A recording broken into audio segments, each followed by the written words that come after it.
Shalom, shalom. Anak na waha ay bar yasha Allah walakim la atam.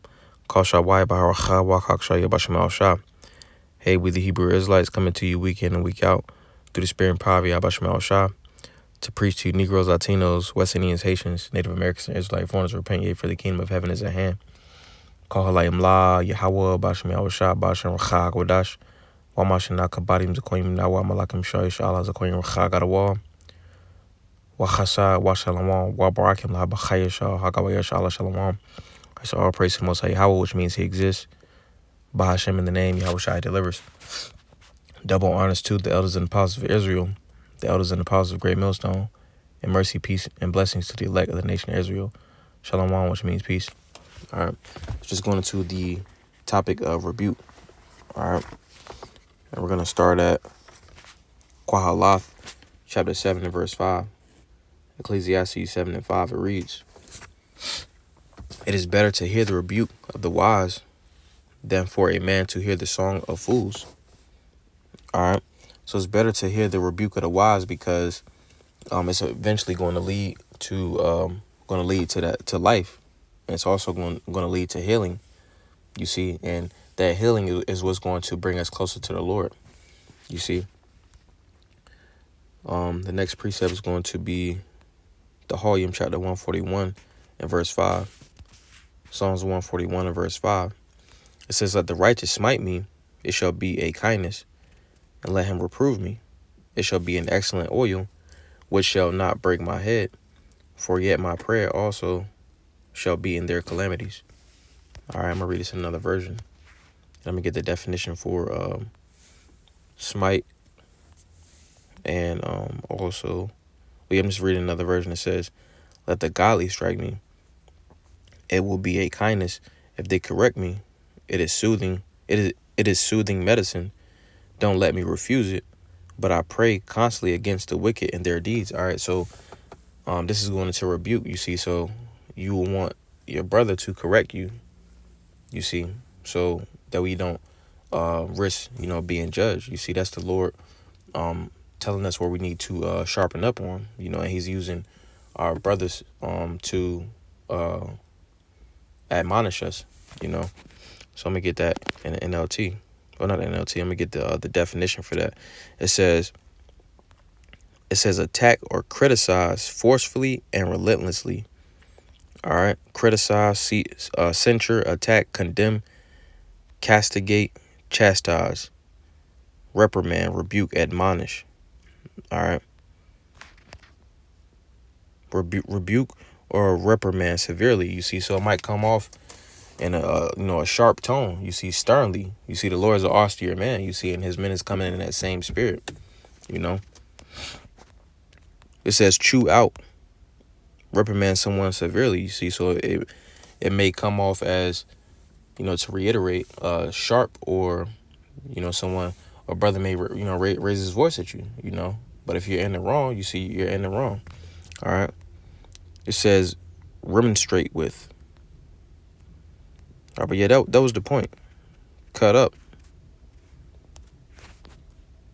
Get cut with the scriptures. You see, because we still in the flesh, so sometimes we go off. So the Lord corrects us. And He does that through His men. All right, but let's go back. It says, "Let the righteous smite me; it shall be kindness, and let him reprove me." You see, so you want that to come from your brother, because that's true love. You see, the people of the world, they're not gonna give you that same type of treatment. Because those in the world, they're not moving with the Spirit. All right, they're deceitful. You see, this world is in gross darkness, so they won't even they wouldn't even tell you. That's true love right there.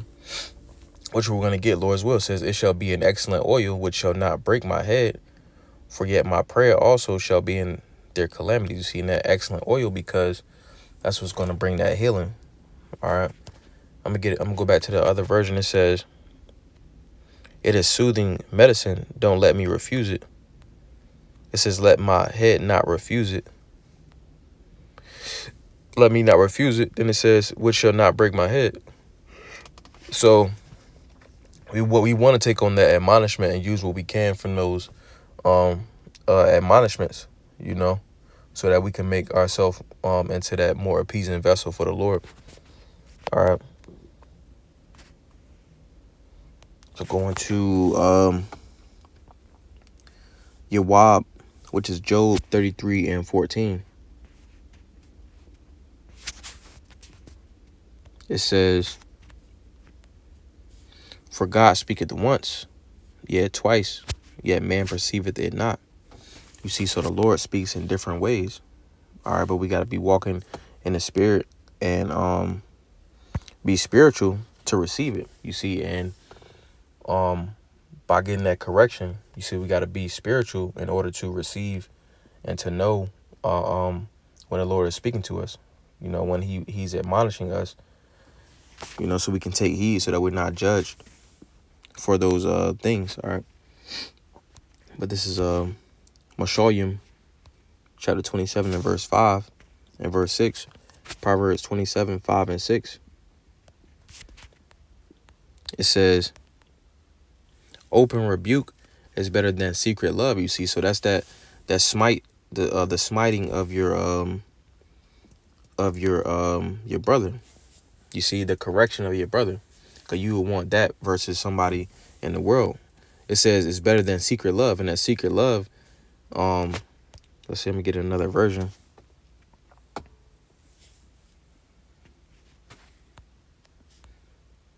I'm gonna read down. Salat.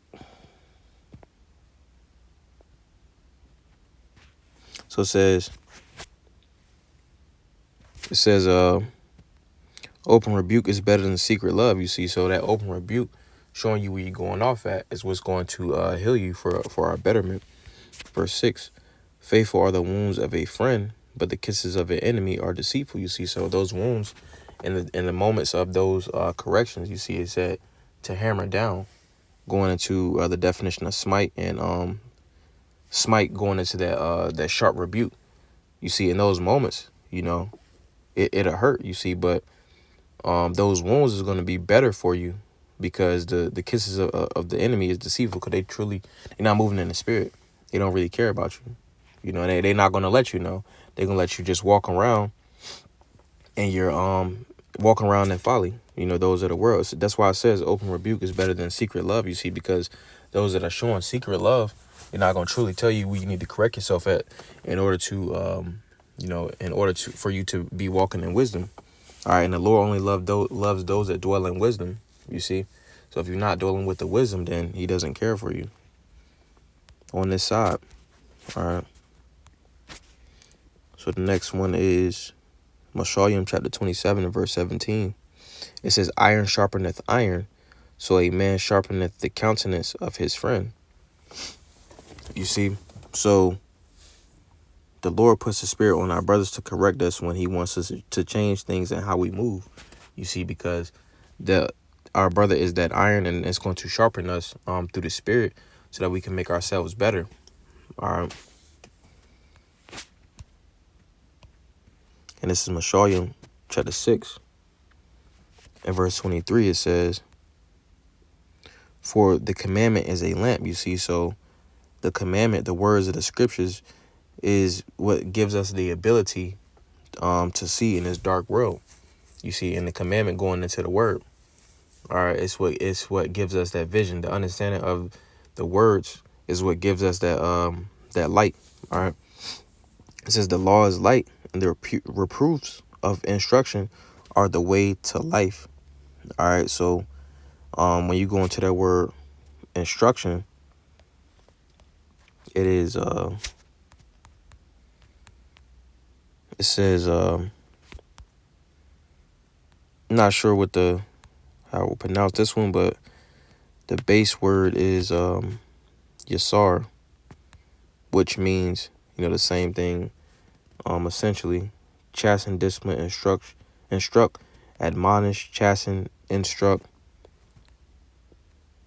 All right, yeah, so basically the same thing, but instruction is the way that's going to lead to life. You see, because somebody without instruction, they just going to be living freely. You see, and living without any type of morals is going to get you killed out here. All right. So instruction is what's going to lead to life.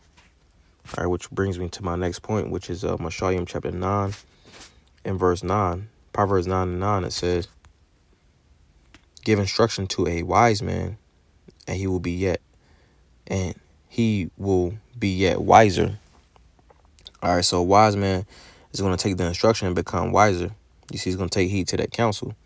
It says, teach a just man, and he will increase in learning. All right, so that wise man is going to be able to become wiser, because he's going to learn, and he's going to take the advice from that rebuke. So he's going to increase in that learning. All right, he's going to see where he can apply what he got from the rebuke, and how he can improve on that. You see, he's going to learn from that situation. All right, and that's how it's going to lead to life. You see, that instruction is what's going to lead that man to life, you know, at the end of the straight gate, you know. And that leads me to Quahalath chapter 7 and verse 12. It says, for wisdom is a defense. You see, so wisdom is protection. It protects us. You see, it keeps us alive. And money is a defense. You see, money is a defense as well. You see, those that are wealthy, they have protection, you know, to a certain extent. It says, but the excellency of knowledge is that wisdom giveth life to them that have it. You see, so the knowledge, when the knowledge is applied, is going to lead to life, because you know, whether it be from being told or being through a certain experience or taken from that particular admonishment, you know what to do in a situation after that. Therefore, you can live, which is going to lead to life. You see, it's going to lead to the kingdom ultimately. You see. But yeah, just want to do something quick through the spirit. I brought this out of Zedafon. Call Halayim La, Yahawah Bashim Yahushua Bashim Kagdash. Hey, double honors to the elders and the apostles of Great Millstone. They taught me the truth and rule well. Hey, much respect to you, brothers out there, pressing this truth with all righteousness and sincerity. Shalom, shalom.